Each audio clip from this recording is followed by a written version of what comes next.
وانت صغير وانا بجهزك تبقى الكبير. اقرب حد ليك يكون على البر التاني. كريمه يا كريمه يا منصور حبيبتك نسيتني. ابوي هو اللي اختار. ولد يا منصور. انا الصغير يا ابوي زي ما علمتك علمك.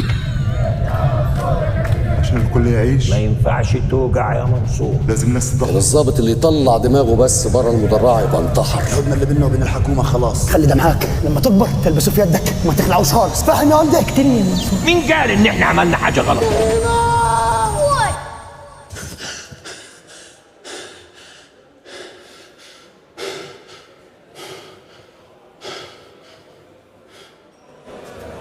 ده عنبر المساجين التقال.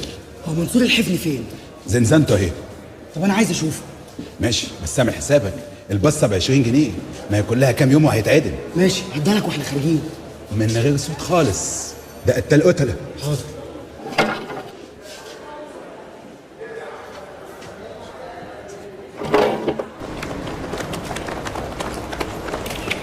ايه رأي حضرتك يا فندم في تداعي دعوة التظاهر بكره؟ تظاهرات؟ احنا مش عايزين يعني نكبر المواضيع. دول ده يا فندم ملف العمليات. صغيرين عايزين يعبروا عن نفسهم واحنا هنسيبهم يعبروا من غير بقى كلام مجعلص وتداعيات، ولاش ندي الموضوع اكبر من حجمه. وما هي الاستعدادات الامنيه الخاصه لحفظ الامن بكره يا فندم؟ لا مفيش لا استعدادات خاصه. لا ده ما يروحش، ده يستنى. طبعا عارفين ان مصر مستهدفه، انما نرجع ونقول مصر هي بلد الامن والامان، وشعبها بطبيعته طول عمره بيحترم القانون. يا سامي معقول كده مش شايف؟ ممكن يا فندم اللي حصل في تونس يحصل في مصر؟ اللي حصل فيها في تونس يحصل في مصر؟ لا مستحيل. ايه الفرق بين مصر وتونس يا فندم؟ داخليه مصر مش داخليه تونس. الله ينور على سعادتك. وهل لو نجح المتظاهرين بكره يا فندم هل سيتم عمل صفقه معاهم مثل ما حدث مع منصور الحفني؟ ثواني بقى لا علشان بعد احنا ما بنعقدش صفقات، وحتى لو افترضنا جدلا ان احنا عقدنا صفقه مع منصور الحفني، هل يعقل برضه انه بعد ما هرب احنا نجيبه تاني؟ طب كلمه اخيره طب يا فندم. كلمه اخيره، كل سنه واحنا طيبين، لان 25 يناير ده عيد الشرطه، كنت مستني اسمعها بصراحه. رشدي بيه، حضرتك مش قلقان من بكره؟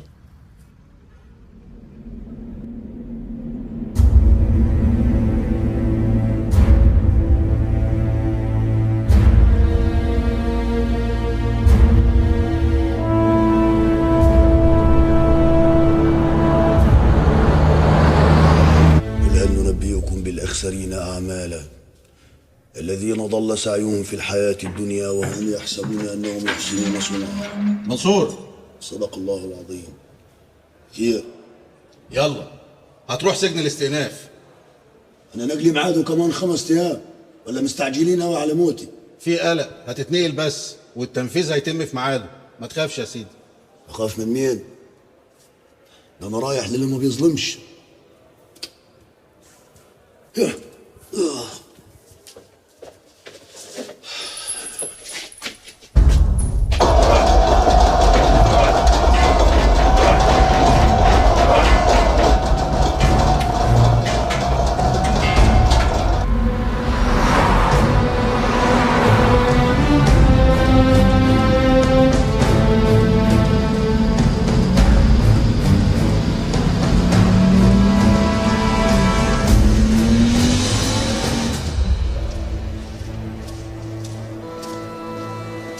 مع السلامة يا كبير.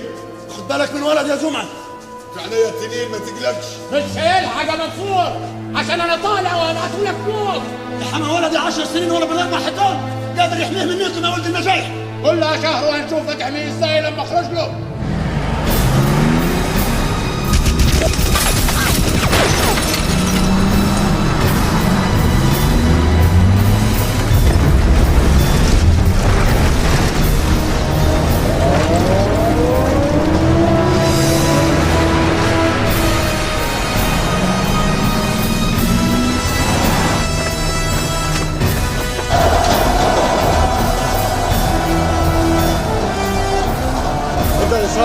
انت الإشارة.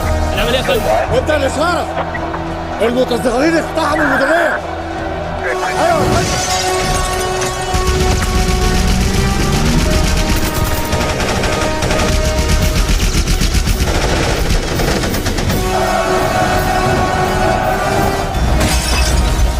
ايوه يا فندم. انت الإشارة. يا فندم انت الإشارة. حد يرد علينا الله.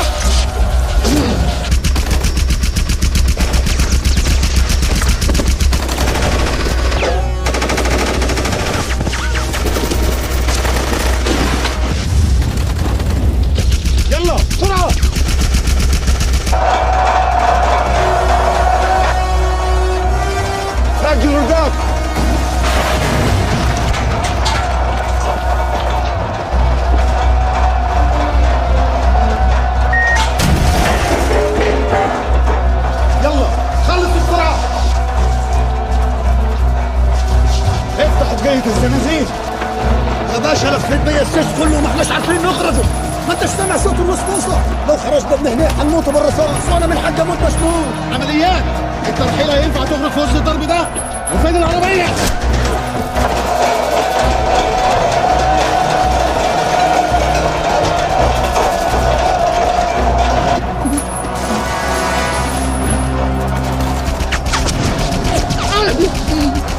طول عمرك حاجه تصوم ما تتكلمش فيها مع الظابط مع الظابط. فوق يلا فوق. لو ما شنقتكش الحكومه اشنقك انا يا منصور. اهرب يا ناجح. اقتلك الاول وبعدين اهرب.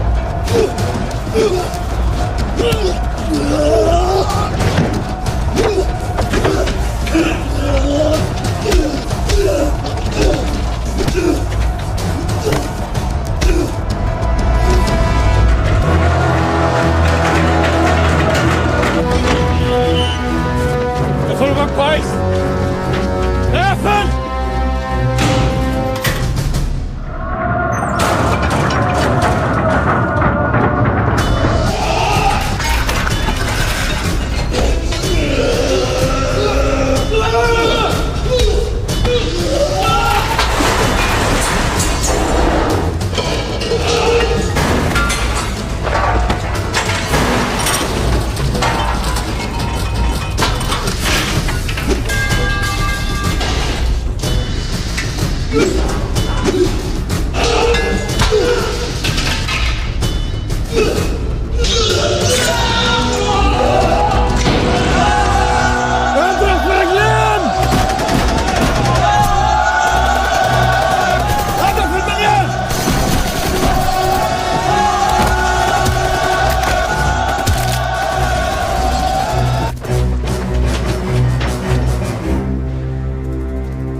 اركب يا كبير. جمعه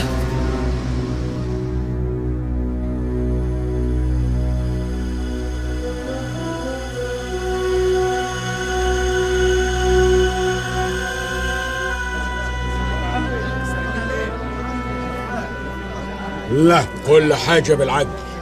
اهدى واهدانا يا شيخ رمضان، لازم نقول لها احنا كنا ساكتين عشان اخوها كان عايش وكان في امل انه يرجع. كريمه قويه ومش هتوافقها. وبعدين احنا ولدته كدنا جايه. ما تسبقش الامور يا وهدان. في اصول والتقاليد لازم تمشي. هو الاصول انها تسيبنا كل ده مستنيين؟ ضغطك عالي يا خالة. ولدي مات، قتلوا اخر رجالة النجاح. بركة في ست كريمة. انده لي كريم. الاولى بسم الله والثانيه بسم الله والثالثه لا حول ولا قل. يا عيني يا عني يا خاينه يا رضيه، لحطك في النحاس وادق عليكي بالرصاص. من عين الراجل احد من الخناجر، عين المرأة احد من الشرشره. ولاد حمدان والرحايم برجالتهم وحريمهم في المضيف. ناولين الكحل. حاضر. الاولى بسم الله والثانيه بسم الله. جلبيه تانية يا بيه. على مهلك يا خالة. يا ولدي. تأخر الجو. هي عادتها ولا هتشتريها؟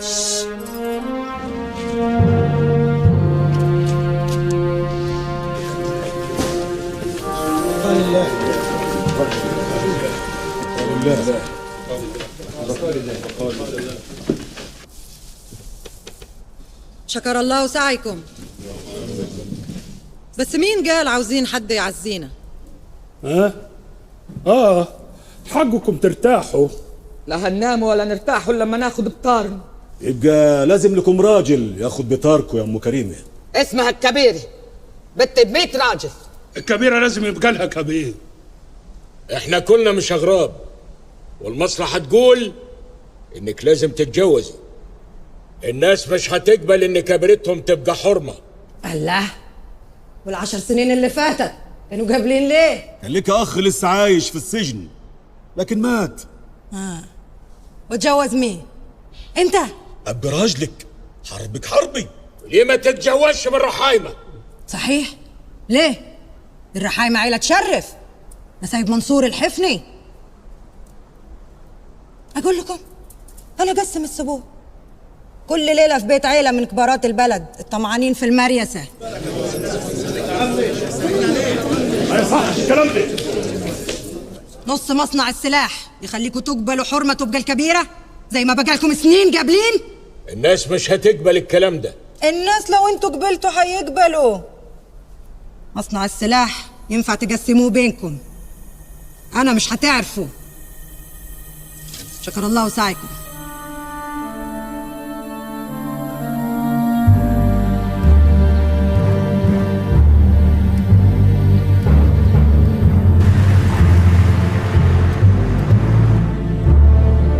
مين دول يا ابوي؟ دول الرحالة يا بنتي. وايه اللي نزلهم الجبل؟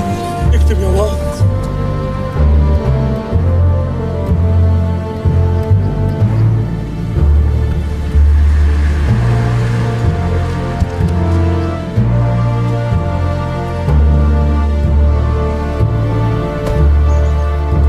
بقية في حياتك يا كبير. أي حد من النجايح بنعتبره من رحالة. حياتك الباقية يا شيخ جعفر. الله يرحم ناجح أخوك، كان أخويا كبيرة، هذا كان مسجون مع نعيم. شفته قبل ما يموت؟ كله كان بيهرب لحاله، ما حد شاف حد، بس لمحته وانا بهرب كان بيتعارك مع الحكومة، مع منصور. منصور قتل ولدي ناجح. اللي شفته كانوا بيتعاركوا، منصور رفع عليه سلاح بس ما شفته هو بيضربه. لو هواك أي شيء يا كبيرة، رحالة كلهم تحت أمرك. ما يتحرمش يا شيخ جعفر.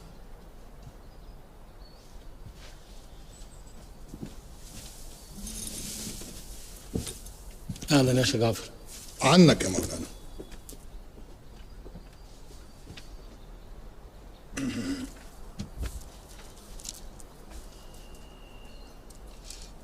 أعوذ بالله من الشيطان الرجيم. بسم الله الرحمن الرحيم. يا أيها الإنسان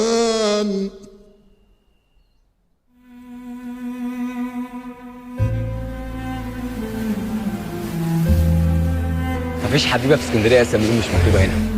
في علي، في. بص اللي هناك دي مثلا، حمدي كاتب ايهام انه بيحبها من كورنيش العصافره لحد بحر. انت حافظهم؟ وعارف كل واحده بقالها قد ايه.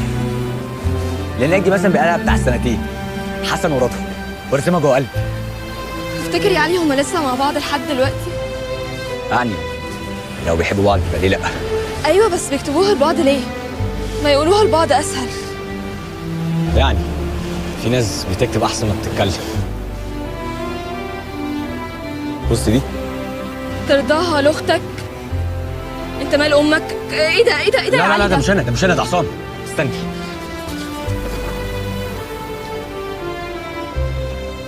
دي انا بحبك اكتر من نفسي. علي، علي هو ده كلامك؟ ايوه. علشاني؟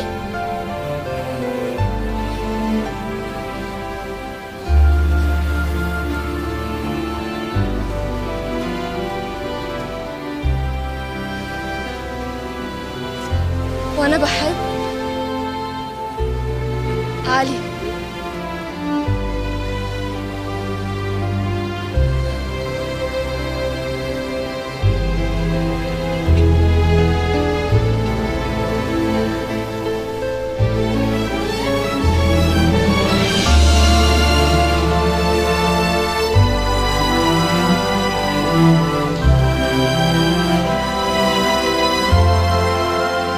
ولادنا جعانين يا كبيرة.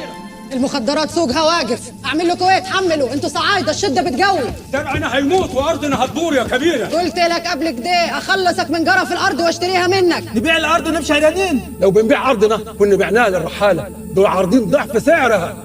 بيع شبر من ارضك للرحاله يا عرفات، والثمن هيجي معاه طلقه في مخك. كلكم عارفين القانون. خدي ولدي يا كبيرة، لا عارفة اربيه ولا اوكله. ساعدوها بحاجه. روحوا يلا كل واحد يروح لحاله.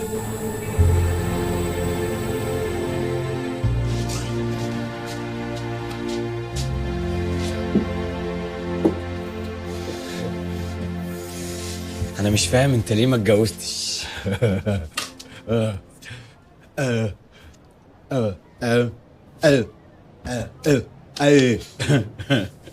طب مش عاوز تبقى جد؟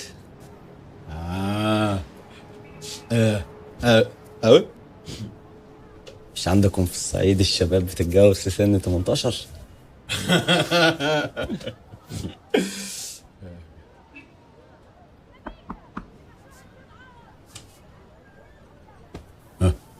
ده بيخبط. مش مستني حد. لا.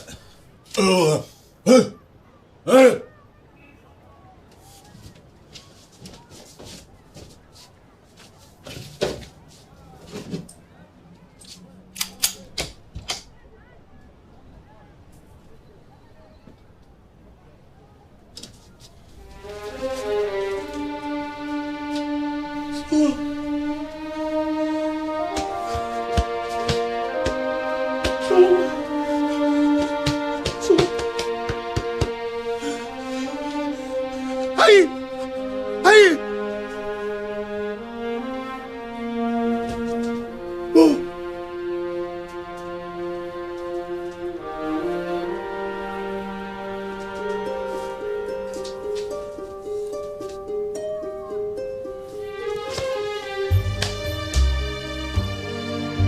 افتكرتك. مت. افتكرت اني مت، ها؟ بس وعيت لما شفتك يا ولد. بقى راجل علي، بقى راجل يا فضل.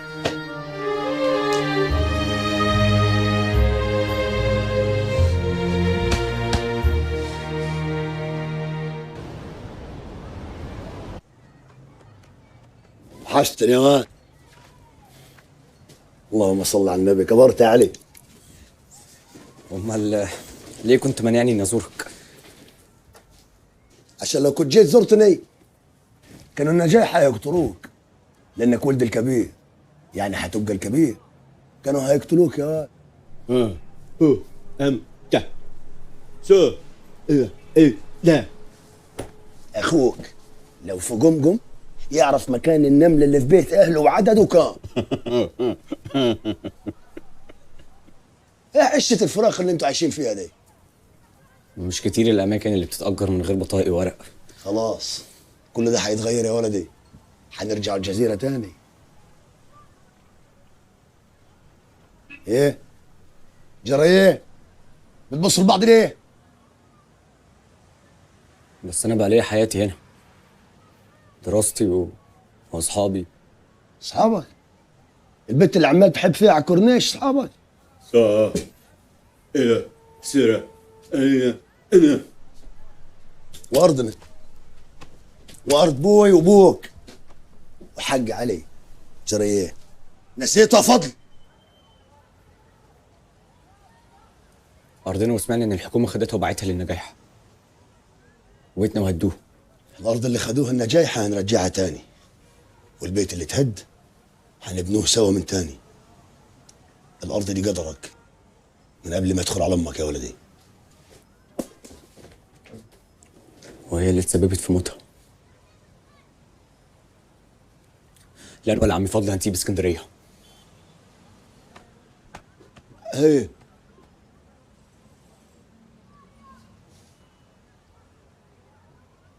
هي دي التربية اللي انت ربطها له؟ علمته يكسر كلام بوها فضل؟ من كيف؟ امان كيف وهو مش عارف ينطق اسم ابوه. اسم ابوه.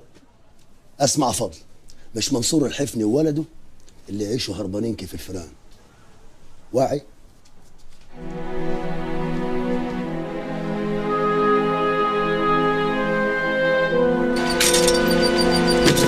تشتري مجاريد ليه يا شيخ جعفر وانت عندك سلاح الدنيا كلها؟ اللي بيكون عندنا احسن ما يكون عند غيرنا يا كبيره. ما انت عارفه الصحراء غداره. تمام. بس انت ليش يا كبيره دخلت معاك الشركاء؟ هيتك محتاجاهم؟ قصدك الرحايمه واولاد حمدان؟ بيقبضوا على الجاهز. رشوه. ليش؟ عشان يقبلوك كبيره ولا عشان يقفوا معاك ضد منصور؟ الله ينور عليك. انت عشان بتدفع الكبار مو عارفه تكفي صغار يا كبيره. بكلمه رضا منك الرحاله كلهم بيصيروا بظهرك وتحت طوعك من غير ما تفرطين لا في ارضك ولا مصنعك. نتجوز يا كبير. سبحان الله، من يوم وليله الكل بقي عاوز يتجوز كريمه بنت ال 42. انا مو طلبتها الحين يا كبيره، انا طلبتها زمان قبل ما تصير الكبيره رسمي زي الناس. يعني مش عشان المصلحه يا شيخ جعفر؟ لا والله، عشان ربي خلق كريمه واحده مو خلق غيرها. بس اللي عارفه ان الرحاله ما يتجوزوش غير رحاله يا شيخ جعفر. سهل تصيري رحاله. شيخ جعفر، لا انا حبقى رحاله ولا انت حتبقى صعيدي.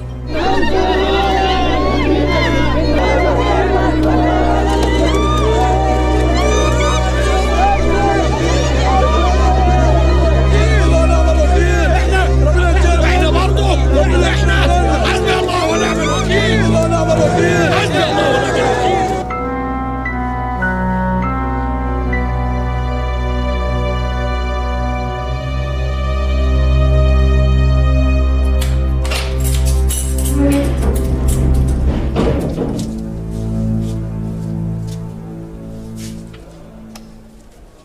مؤاخذة يا باشا، بلغونا ان سعادتك جاي من ساعتين، ما لحقناش نصلح سلك الناموس.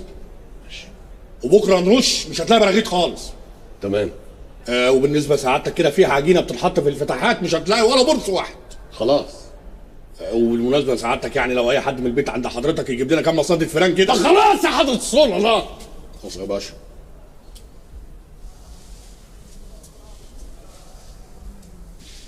قلت لي اسمك ايه؟ سعيد يا فندم. طب ما تزعلش يا سعيد. ولا يهم سعادتك لو عايز اي حاجه بس انده بس سعادتك.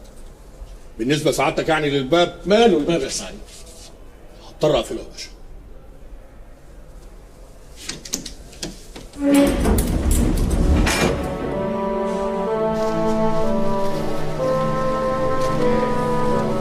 عندك تليفون؟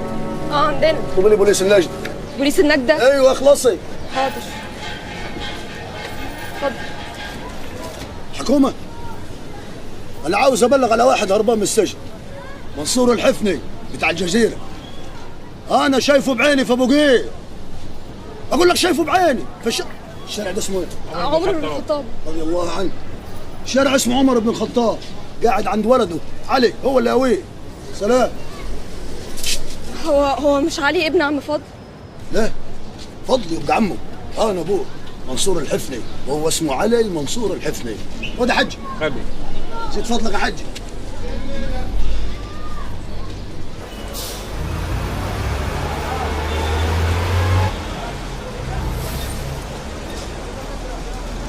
تذاكركم. تذاكري احنا جايين نوصلها. لا، انتم راجعين معايا على الجزيره. مش قلنا لا انا ولا عمي فضل هنسيب اسكندريه؟ مش بكيفكم. لا بكيفنا، انا مروح. ما بقاش ينفع. الحكومه عند البيت عنديكم علشان خبيتم منصور الحفني قتال القتله. قول له فضل. ايه او أمه ابنه ايه ابنه ابن. اسمع كلام عمك فضل، مكانكم اتعرف. لو الحكومه سابتكم النجايحه مش هيسيبوكم.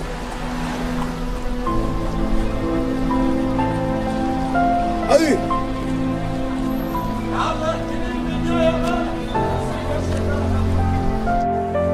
علي اوعى تيجي، الحكومه ماليه المنطقه. انا ماليش دعوه بابويا. يا علي ما هو قال لهم ان انت كنت مخبيه. أميرة انا بحبك، ما تسيبنيش. خلاص يا علي ما ينفعش، ابويا عمره ما هيوافق عليك. علي عشان خاطري اوعى تيجي، اوعى تيجي.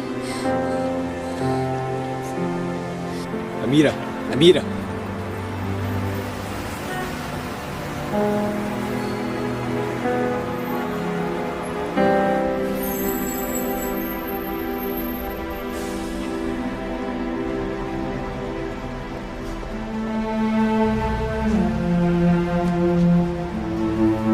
أنا عمري ما كنت بخاف أقول إن ابن منصور الحفني، أنا كنت بستعر منك.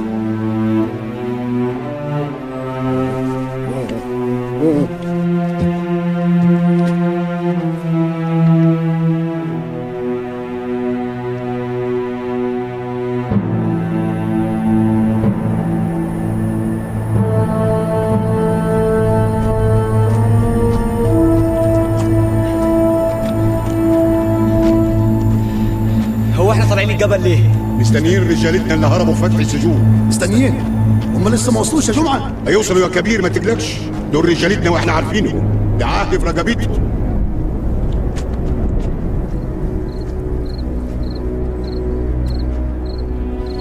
النور اللي هناك ده يا جمعه نور الرحاله يا كبير. رحاله؟ ومن جعفر واللي معاه كانوا عايشين ورا الجبل؟ دوام الحال من المحال، خدوا نص الجبل، جعانين بعيد عنك. الرحاله مش جعانين، الرحاله عمرهم ما شبعوا. الرحالة دول بدو؟ لا، الرحاله دول ملاقيط. ايه؟ ملاقيط، يعني كل واحد منهم من حته شبه، بحري على قبلي على بدوي، يتحركوا من مكان لمكان، يتاجروا بس مع بعضيهم، يتجوزوا بس منيهم فيهم، وما يدخلوش حد وسطيهم. فضل فاكر ابوي كان بيقول على الرحاله ايه؟ جراد، ما يحطوش على مكان لما ياكلوا الاخضر واليابس. تتار يعني؟ التتار جنب الرحاله غلابه، الصعيد كله ما يبيع لهمش ارض، قانون كل صعيدي وعارفه. علشان كده تلاقيهم برا حدود اي بلد، في الجبل، في الصحراء. جدك الله يرحمه كان يحب الناس كلها وما يحبهمش. وانت بتحب مين؟ انا ما بحبش حد.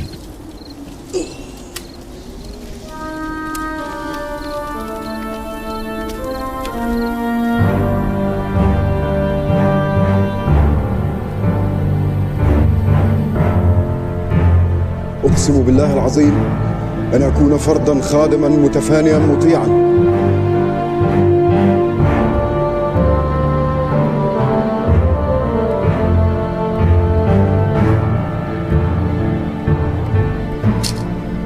والله على ما أقول شهيد. أخوك عصار صار أخوكم. مبروك عصار، مبارك عليك. من هذا يا عصار؟ ده مظهر أخويا وحبيبي اللي حكيت لجنابك عنه. عايز يبقى واحد منينا، واحد من رحالة. قد إنك تكون رحال. جردني مرة واتنين. اللي بيكون مننا بيصير مننا وبس، بينسى خانة الجنسية. الرحالة بيكونوا قبل الأهل والبلد والناس والأصحاب. عصار قال لي مفيش ما بينكم كبير وصغير، كلكم سواسية، الأمر شورى، يمشي على الكبير قبل الصغير، كل أعمالكم للناس والخير، يبقى لازم تكونوا قبل الأهل والصحاب والبلد. يا شيخ جعفر، القبر انحفر. راضي يا حسني؟ الرحالة استأمنتني على قتل منصور، واللي ما يوفي ما يستحق العيش. أنا أقتل منصور؟ قتله كان في محبسه، يقولوا عيار طايش، لما قتله ده الحين هيلط حد، ولو لطنا احنا هنخسر كتير. تسيبها يهد البلد؟ لا،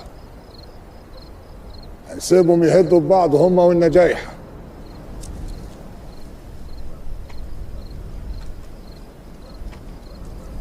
ليش ما هربت؟ لا يا شيخ، أنا الحين أموت رحالة ولا أعيش 100 سنة جبان. وبدك تغير رأيك؟ العهد ما في رجوع يا شيخ. رجال رجال يا حسني. ادعي لي يا شيخ. ادعي لك.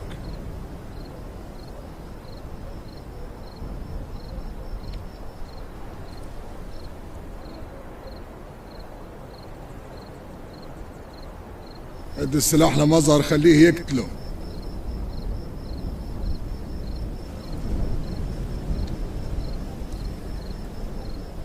أنا جيت لكم عشان أعمل الخير مش عشان أقتل. مش يمكن القتل فيه خير وانت مو عارف؟ قتل وخير مش راكبة يا شيخنا. هكذا اعترض موسى على قتل الخضر للغلام. اعتقد أن القتل كله شر،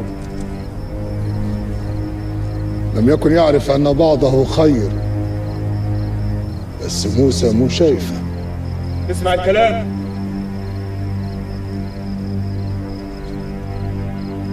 أشهد أن لا إله إلا الله وأشهد أن محمد رسول الله.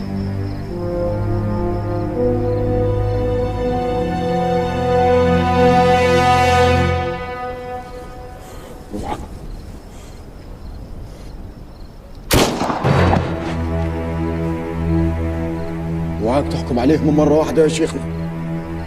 وبرضه قالها الخضر لموسى: إنك لن تستطيع معي صبرا. عندما اعتقد أنه أعلم خلق الأرض. أهيلوا على أخيكم الرمال. الشهيد لا يغسل ولا يكفن. الفاتح على روح أخوكم حسن.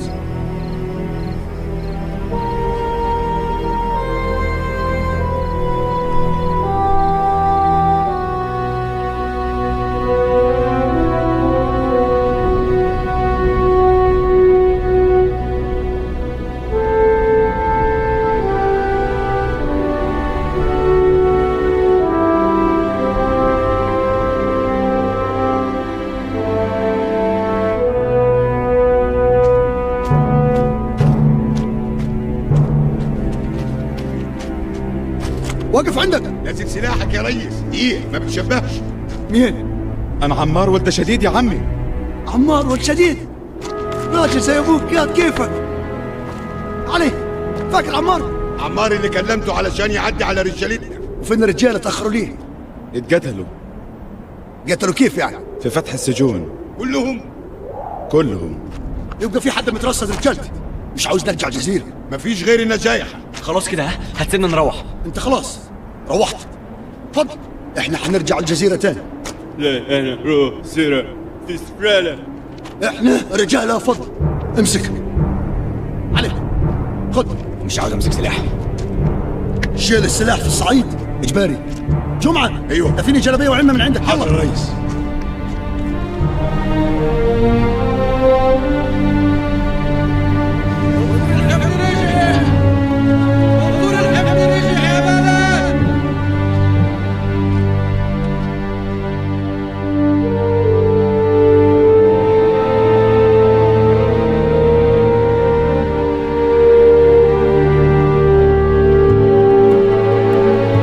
كنت عارفة إنه راجع.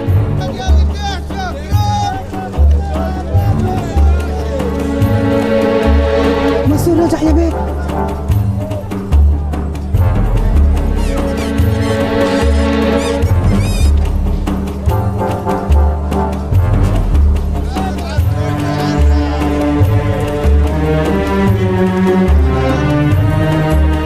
يا بنات الحق، منصور حفني رجع. يا وجع سودي. شكله ما تغيرش من زمان. ده دخل عند ابوي. استر يا رب. منصور. السلام عليكم. وعليكم السلام ورحمة الله وبركاته. حب على يد جدك رمضان وجدك عبد العزيز يا علي. عمام امك يبقوا جدودك. حب هاد.